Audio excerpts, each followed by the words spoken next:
We'll talk to Sheriff Alex Villanueva, who's up with us now. And, man, it's all going down here in this town. You've obviously been in the news making the rounds. I've seen you. You're pushing back against the vax mandates. We can get into that. But lots of crime going on out there. I was just talking to one of our employees, Gary here, who said a very close friend of his was held up at gunpoint in Beverly Hills. In a lot of the stuff's going down in the nice part of town, which is new. I suspect. But you tell us, Sheriff. Well, there's crime is afoot. Homicides are up. Grand theft autos are up. And if you're into the video game, that might work out good. But for the residents out there, it doesn't work out so good. So I know also there was that crazy story about the brutal break-in and shooting of Jacqueline Avant. I think it is 81-year-old woman who's in Beverly Hills, who was the wife of a decorated music executive and producer. What can you tell us about that story? Well, it's someone who was on parole for another crime, and the permissive environment now in LA, in all of California, due to all these reforms like Proposition 47, which dropped a lot of felonies to misdemeanors, and now I have progressive DAs like George Gascon who are not even prosecuting the misdemeanors. So they've technically legalized a whole range of crimes that just are mind-boggling. That's what we got going right now. And people are taking them up on it. Oh, yeah, by all means. Yeah, if you say you're not going to prosecute theft, well, guess what? People are going out there, they're going to rip everything off, and that's exactly what they're doing right now because there's no consequences. What percentage of these criminals have long rap sheets? I know it sounds pretty obvious, but is it a very high percentage? Well, the ones that murdered Jackie Avant, that's a very long rap sheet. The smash and grab, organized looting that's going on, and that trend's a little younger, as you can see by the videos themselves. That's a young man's game right there. So they haven't had the time to accumulate that long rap sheet. But the worry is the seasoned criminals who are getting out of jail a lot earlier, or out of prison a lot earlier because of Gascon's policies, what they're going to be doing once they hit the streets.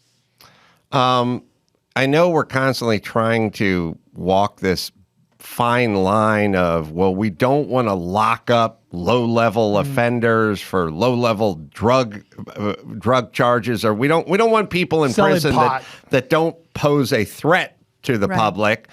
But we don't seem to be able to figure that nuanced thought out, which is I don't know anyone who wants people in for real low-level drug offenses. On the other hand, I don't know anyone who wants people, when you look at some of these people and they go over some of the rap sheets, it's like, oh, he 2 years ago, he tried to run over his girlfriend, or he tried to choke his son, he stabbed a neighbor. It's like, this is overtly violent behavior. Nobody wants this person walking around, and somehow they got caught up. I mean, Gaston, or I don't know if I pronounced Gascon. He's progressive. I get it, but why is he an advocate for people that are violent? Well, he tries to think, he wants to believe or make everyone believe that every single person who is in jail or in prison is suitable for rehabilitation. That because of circumstances that are no fault of their own, they're now tied up in the criminal justice system. They change the language. Now they're justice involved. No, they're criminally involved. So they're trying to manipulate the language to give the impression that somehow something else is causing them to wind up in jail. They'll blame systemic racism, but I have over 1,200 suspects in the county jail for murder. It has nothing to do with any kind of racism or anybody else. Someone did something bad and killed somebody else. Now they're being held accountable for it. And that's just violence is what's filling our jails right now. Nothing else. Brian, you had a question? Yeah, I'm sorry. For the sheriff, I'm a little bit ignorant of how this all works. Can you just help us establish how do you work with the local police? What's your role? Where some of the shortcomings fall, and where ideally how the system would work? Well, ideally, the system works where the sheriff's department, we police 42 of the 88 cities in Los Angeles County, plus all of the unincorporated community, which is about 1 million residents. The municipal police departments police the other half of the county. Between the two of us, we go to calls for service. We arrest the bad guys. We prepare the investigative reports. The detectives interview, get all the evidence. It's presented to the district attorney's office in the different courthouses. The filing deputy is supposed to file charges based on the case presented by law enforcement. And this is where the wheels fall off the wagon, because now the filing DA has been ordered by the head DA, George Gascon, not to file on almost everything. And that is what's driving this rash of now a very visual and wanton violence and, theft everywhere. I know we're getting a little hyper local, but I'm just curious because Jackie Lacey, who preceded Gascon, she, first of all, a woman of color, which I thought was, a step in the direction we wanted to go, and harder on crime, tougher on stuff like this. I'm confused as to why she isn't still doing this. Well, because the very far left, the woke left, has total control here in LA County, but all of their agendas are now crashing into reality, and it's very, very ugly. You have to hold people accountable when they harm the community. And we can decide who's worth rehabilitating and who is not, but that decision needs to be made by a lot of people, not by one district attorney. And he took everybody off the table. It's his decision only. And now we're reaping what we've sown. Oh boy. I had this thought in my kitchen this morning, which is, this notion of let's not bust these young guys that are involved with some of this property theft and things like that. Let's have some compassion for the young guy. You're not helping this young guy by looking the other way while he's involved with criminality at 17. You're ruining this kid's life. Anecdotally, how many times have we heard the ex-con who turned his life around say, when I got busted at 17 or 18, or whatever, best thing ever happened to me. Prison saved my life. It's anecdotal, but you hear it all the time. I know a ton of people that were pretty heavily into drugs, and they were like, I would have died. Yeah. I went to prison. Yeah. I stopped doing drugs. Like, that's the best thing that happened. I would have OD'd in 2 years or 5 months or whatever it is. So this notion of we're showing compassion for these people by not busting them and letting them sort of continue in their behavior. Well, where's the part where they stop and right the ship? They're not going to learn to be certified welders when they're 22. They need a correction. They need a course correction now. That is the humane thing to do. But the sad thing is that all the legislative bodies have been pushing this false narrative, the woke narrative.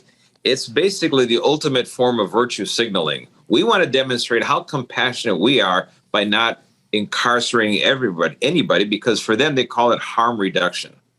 And that's the decarceration movement. Let's get rid of the jails, the prisons, because if you go to jail or prison, you're harmed.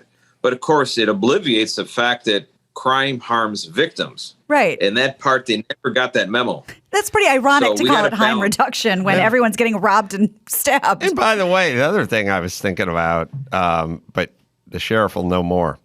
When you look at some of these guys' rap sheets and they've been busted 11 times or arrested 21 times or whatever, those are the times you got caught. Yeah, right. So indeed. I would imagine for every one of those, there's another 10 to 15 crimes that you didn't get caught for. Yeah. We're into the mid 80s, hundreds in terms of the amount of criminality you're involved with. It's astonishing. Well, you know what? You hit the nail on the head right there. I call it the Al Capone fallacy. He was incarcerated in prison for tax evasion. Mm-hmm. And there's people that argue that he's a nonviolent offender because of his charge when he was in prison. They're going to try to sell you the idea that Al Capone was a nonviolent offender. No, he was Al Capone. And so, we have to focus on the whole picture, just not what's in that particular case at that time. So you've become a bit of a pariah as it pertains to vax mandates and homelessness situations and LA City Council and that kind of stuff, because you're not just rolling along with the orthodoxy.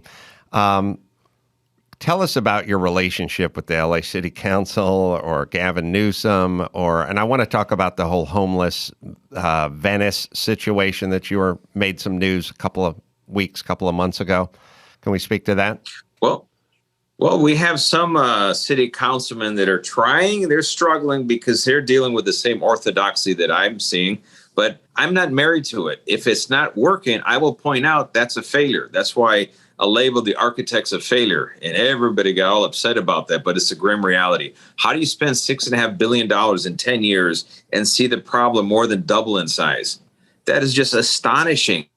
And what is their suggestion when we point the obvious? Oh, let's do it all over again. And that is just utter nonsense. No, there's a whole homeless industrial complex that is getting all that money coming in, but it's not going out to an actual service that I can measure that gets people off the street and doesn't encourage more people to join them on the street.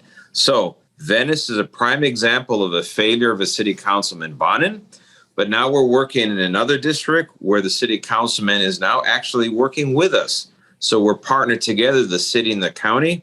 We're cleaning up Olvera Street in downtown LA, and a much different approach and a lot quicker result. What was the story with Venice?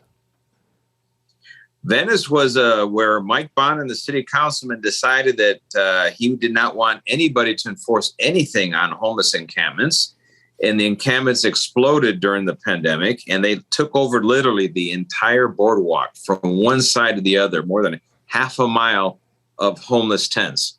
And he thought that was a good thing. In fact, he proposed relocating the homeless encampments to all of the beaches. I guess he was trying to kill the tourism industry single-handedly. And I said, that is utter nonsense. There's businesses, mom and pop businesses. There's tens of thousands of jobs at stake. We cannot let Venice perish. So that's when we had to intervene. On June 7th, we started on my first visit there. And oh my God, you thought I would, I don't know, I killed the baby or something, because I actually stepped in a place that I normally don't go. But if the local police department, the local city council is not doing their job and people are suffering from it, my obligation as the sheriff of the entire county is to step in and make peace, get everybody back on their feet, get help to those that need it, and restore that community back to their rightful residence. Yeah, and people living around the country, Venice, we always talk about this, real estate. If you live in a nice part of Virginia or Oklahoma City or something, you might be spending $100 a square foot for your house or something like that, $125, $150. Venice is probably $1,300 a square foot, maybe $1,700 a square foot. Probably top 10% most expensive parts of LA. You live in 2,500 square feet in Venice, you're paying $3.3 million bucks. Absolutely. This is some of the highest taxed property in the land and on the planet, really. And you're tripping over these camper vans, and people are shooting up, and people, it's generally, there's a mid to low grade kind of depression that happens when you have to walk in front of your house, or your kid wants to walk to the corner, and there's a bunch of beat up camper vans with a bunch of people in there. God knows what kind of people doing God knows what. It's insane. But how do guys like Bonin, how do they stay in office? Why are we electing these idiots? It's the people of Venice that have to live with this. And wasn't Bonin the one who gave birth to the road diet to make traffic even worse? Like, it's diabolical. Well, it turns out that, Mike Bonin, they gathered enough signatures, all the angry residents of Venice, and they have enough signatures to put it on the ballot. Right now, they're going through the signature verification process. So it's correcting itself. I think people have some remorse there on what he did after he took office, and now they're holding him to account for it. I heard a report this morning, coincidentally, that 1/4, 25% of America's homeless is in California. I buy it. Oh, sure. The weather's, of course, makes a lot of sense. No. You actually, Adam, is worse than that. half of America's homeless are in California. Oh, really? A quarter of the entire nation is homeless are in Los Angeles County. We're boy. number So we're one. ground zero. Well, look, if you're going to flop out somewhere, why not flop out in front of a house that's worth $3.7 million? The Venice Boardwalk, the iconic Venice Beach Boardwalk. Yeah. So, I mean, it could go no other way. As a guy who's lived here my entire life, I've always kind of had that feeling where I'd say, look, if the wheels come off the wagon, or maybe my son is a huge loser or something, I'll just go, look, get a job at a Starbucks, but do it in Santa Barbara. Yeah, Let's somewhere just nice. go there and work your shit job in Santa Barbara. You live amongst the rich people. And then when I would see homeless in downtown and Skid Row and stuff like that, I'd go like, well, if you're going to be homeless, head on out to the beach. Yep. Right. Go to some nice municipality. You're doing Now, it wrong. Formerly, we didn't let that happen. Right. So it didn't happen. That's why we've always had homeless, but we wouldn't accept them in certain neighborhoods. Right. And now when you talk about Skid Row, it's been renamed Skid Grid because really? it's not it's a not a row. row. Yeah. I mean, I'm sure the sheriff can speak more to that, but we just keep renaming things and accepting it. What That's because we want to shield ourselves from the harsh truths of the world. what has happened with you and the vax mandates and your sheriffs? Well, it turns Or out deputies, that sorry. we were seeing our workforce and my workforce is starting to not like it.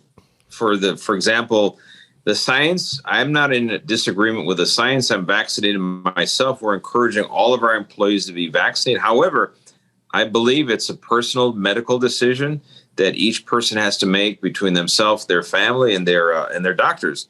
But now we got politicians in that room making decisions for them.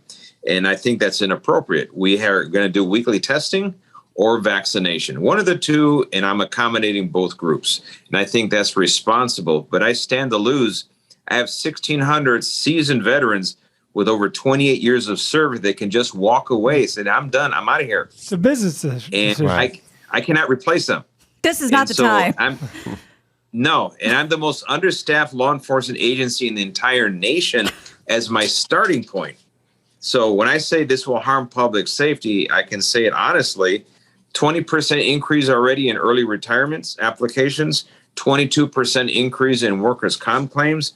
I have 238 deputies who are now applying out of state to other law enforcement agencies. And on top of that, I got a hiring freeze imposed by the Board of Supervisors. So we're in really bad shape here. And now they want to throw a mandate on top of that. That's just not going to fly. By the way, Florida's offering like $10,000 signing bonuses if you want to go over there and protect their citizens. It might be some of my deputies. Oh, right. Yep. But I guess I don't understand. And I'm all about, vaxes and boosters and just let's get rid of this fucking thing. Excuse my language. But it's like if you're making the decision not to and you're willing to be tested every day, make sure you're in the clear to go to work, then what am I missing? I don't know. You're not missing anything. 5-year-olds need to get vaccinated? It doesn't matter. They're on a roll. That's the whole point. They're on a power roll. So where do you look, we've all seen this stuff cycle. We look at New York City, and the thing about the crime is once it starts getting into Beverly Hills and once these mobs hit Santa Monica and the West Side and the more affluent neighborhoods, that's the time when people start going, I think we need to make a move here. We need to do something. Is that afoot? Do you feel that in the wind? Oh, that is definitely in the wind. And I'll give you 3 names and 3 people who are subject to recall as we speak. Mike Bonin, George Gascon, D.A. Bowden in San Francisco. All 3 are being recalled. And these are credible recall campaigns that are being waged and is driven by Democrats in a Democratic state. It's not this, they're just Trumpsters that are angry. No. These are Democrats holding to account fellow Democrats who have crossed the line and have emboldened that pendulum swing that went so far to the left now that is jeopardizing even the people who thought they were in the safest place in the world, like Beverly Hills, for example. Who's doing it right? And what are some of the answers. New York, like we said, good models. Times Square used to be a disaster. Then they started with more cops and stop and frisk and all that kind of stuff, and it just sort of cleaned broken window theory and all that kind of stuff, and it just cleaned up immediately. And then what we do is it gets good for a while, and then we get bored, and then we go down and deconstruct it Something again. else, we try to tear it down again, and then it stops working, and then we rinse and repeat. I don't know why we have to cycle through it all the time. We saw what it was like when it didn't work. We saw what happened or how it was fixed, and then we're going to break it down and build it up again, which I feel like is going on in many major cities. But what's a city that's doing it right or has it right? Well, there's cities here in Southern California that have it right. There's counties that have it right. Heck, I'm surrounded by 5 counties that have no vaccine mandate, and they have the same positivity rate as LA. So that really throws the whole vaccine mandate, on his head. But you look at cities that regulate public space. You look at cities that actually the DA works with law enforcement instead of against law enforcement. You have lower crime rates, you have more stability, and you don't have these wild pendulum swings. But the problem is in LA County in particular, in the city of LA, is that people with a megaphone screaming at the top of their lungs are the only people the politicians seem to listen to. And the average person on the street, nothing. Look at the MTA board. They voted to phase out law enforcement and replace them with unarmed ambassadors because supposedly that's what the ridership wants. No, the overwhelming ridership said, you're nuts. We're not going to go on these buses and trains without cops there. And they want to increase the outreach to the homeless. Imagine that. More homeless on the trains, which is now a mobile homeless shelter, less cops. What could go wrong with that formula, right? Yeah. And they wonder the ridership has been plunging in half because they're not listening. You know what it reminds me of? It reminds me of being in school, like being in elementary school and having kids in the class that are disruptive or hurting other kids. And the teacher wants to be the cool teacher. So, they kind of let everyone do what they want to do. But then there's the kids in the class being like, no one's protecting me. I don't feel safe in here. Like, I'm not learning. I'm not able to do anything in here because nobody's taking charge. So does the leader just want to be the cool teacher? Well, that's part of the thing. Yeah, they want to be with the in crowd, the woke crowd. And that agenda, and look how it plays out in schools. Hey, let's get rid of school police because they're scary and they're mean. But those are the same people that are the families, the ones that are bullying their classmates, disrupting the classroom. No education is happening. So your teachers are spending 90% of their time and 5% of the students. Right. And they're ruining the quality of education for the entire class. But then when they're held to account, oh my God, it's disproportionate. That's the charge out there right away. That's the first thing, disproportionate. No, you tell me if we're treating people different, doing the same activity, then you have an argument. But they're being held to account for assaulting their fellow students, assaulting the teachers. I'm sorry, that's just actually trying to establish some basics on, law and order in the classroom, in the community, same thing. On the transit system, same thing. So we just got to start paying attention to the hard facts and not the people doing all the yelling. Well, the same group is constantly encouraging people to take mass transit, get out of your car, go on a road diet, get in the subway. This is all just kind of, I'm not looking at statistics, but if you said to me, you want to hop in the subway and go to downtown and go to eat somewhere outside on the patio and then jump back, we'll be done eating about midnight, have a few drinks and get back in the subway. I'd be like, fuck no, I'm not doing that now. And there's got to be a lot of people thinking that way. I mean, it's anecdotal, but it's sort of like what I always say this, when people say, you're doing a TV show. Is it successful or not? I always say, don't bother looking at the Nielsen ratings. Just how many times you get stopped in the airport. People coming up to you all the time. That means your show's it's anecdotal, right? But it means it's a success. It's indicative. And I talk to people. I've lived here my whole life, and for the first time, really ever, like I'm talking to people, going, I don't think I want to go out to that part. I talk to comedians. That was a show Saturday night in Hollywood. I think I'm going to pass on that. Or I don't want to go out to dinner over here. For the first time ever, I'm hearing a lot of talk about not wanting to be here or go there, which means something's going on. And it's and we got to figure out a way to stop it. But I think we've tried the cool dad approach. We now got to get to, ex-Marine dad. Major Payne. Major Payne's got to come back into this house because it's cool dad. I'm going to hang out and smoke pot with my stepson. It's just not working. He had his shot. And it's not working in all the cities it's being tried in. Like, okay, let's just say Minneapolis, you've got a lot of ideas about reimagining policing, and we'll have neighborhood ambassadors who'll be unarmed. Okay, show me the place that it's working, and then we could model it on that. But I don't think it's working in any place where we try to do the community-based or the outreach or whatever. It's like it's pretty much boots on the ground and mirrored sunglasses. Well, or by all means, have both, but don't pull out the people keeping us safe for these new guys in windbreakers. No. Good point. There's nothing wrong with experimenting with things and see if an idea works. But you don't apply the experiment to the whole community, and then if it goes wrong, all you can say is, oops. Whenever you hear the word reimagining, there's two things you need to do. One is hide the kids, and second, hold on to your wallet. Really, that's what it means. A good note to go out on. Alex Villanueva, or am I saying that right? Sheriff. I'm Sheriff. I'm sorry, I'm reading it and it's screwing me up. Thank you for joining us. Keep up the good work. You have our support. Sorry. Thank you, guys. Sorry, it's such a battle. Okay. All right. All right. Look, he's the sheriff. You hire a sheriff. Let him do his goddamn job. I don't know, Mike Bonin. I know you don't like the man coming in and with his authority and his gun and his boots and everything, but it's like, it's homelessness everywhere. Initially, I thought it was a bold move for the sheriff to come on and talk about how out of control crime is, but then I appreciated his practicality. Well, and he's reality the one going, on reality's terms. Right, my hands are tied. Like, nobody will let me be the sheriff. Yeah, we just have to figure out the sort of progressive DA thing. Like, progressive, fine. Low-level drugs, fine.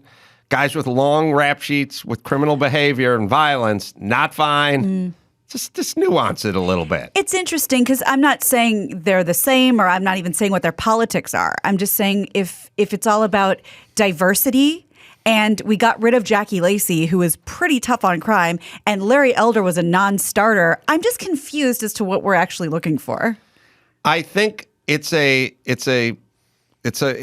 a battleship turning around. It probably takes 2.5 days, 28 miles at sea before it turns around. Sure. It's like we live in a progressive place with progressive voters, and we go, we're doing the right thing. And it takes a while to kind of, turn it around. Venice is a good microcosm, though, because you talk about like a very liberal place. People go there because they're of a certain mindset for the most part. But after a while, it's like, all right, we've reached the breaking point. Yeah. And unfortunately, the sad part is the part in any relationship, in any world, where it's like, do we have to bottom out first and then correct things? Or could we just see which way this is going and start the correction? We're breaking our kids' piggy bank. That's right now. Yeah. Do you have to have your son has to OD in flatline before you get him into treatment? Right. Or could you see he seems like he has a problem a little earlier on and get him some help?